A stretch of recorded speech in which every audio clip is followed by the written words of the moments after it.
Hi friends, ఈరోజు మేము కంచిలో ఉన్న కంచి కామాక్షి అమ్మవారి గుడికి వచ్చామండి. ఇక్కడ అమ్మవారి గుడి చూసుకున్నట్లయితే ఈరోజు పౌర్ణమి చేయబట్టికి నిండు చంద్రుడితోని అమ్మవారి ఆలయంలోని గోపురాలు ఎంతగా మినుమిలా మెరుస్తున్నాయో చూడండి. ఇక్కడ జనాల్ని చూసుకున్నట్లయితే పౌర్ణమి చేయబట్టికి ఇక్కడ పబ్లిక్ ఎక్కువగా ఉన్నారు. ఇక్కడ మీరు చూసుకున్నట్లయితే మా హస్బెండ్, మా బాబు మేము దర్శనానికి వచ్చామండి.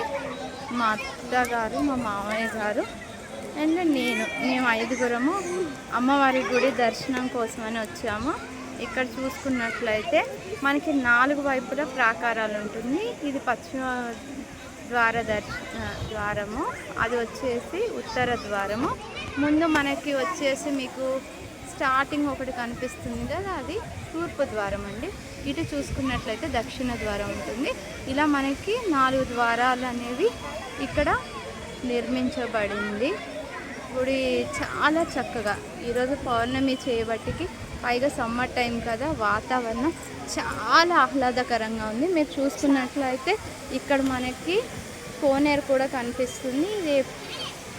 ఇది మనకి పల్లవ రాజుల టైంలో కన్స్ట్రక్ట్ చేసిన కోనేరు అండి. కానీ ఇప్పుడు మనకి మాత్రము ఆలయం వారు దీనికి వెళ్ళటానికి లేదు, కాకపోతే దిగటానికి మనకి 2 వేస్ ఉన్నాయి, కానీ అవి క్లోజ్ చేస్తున్నాయి.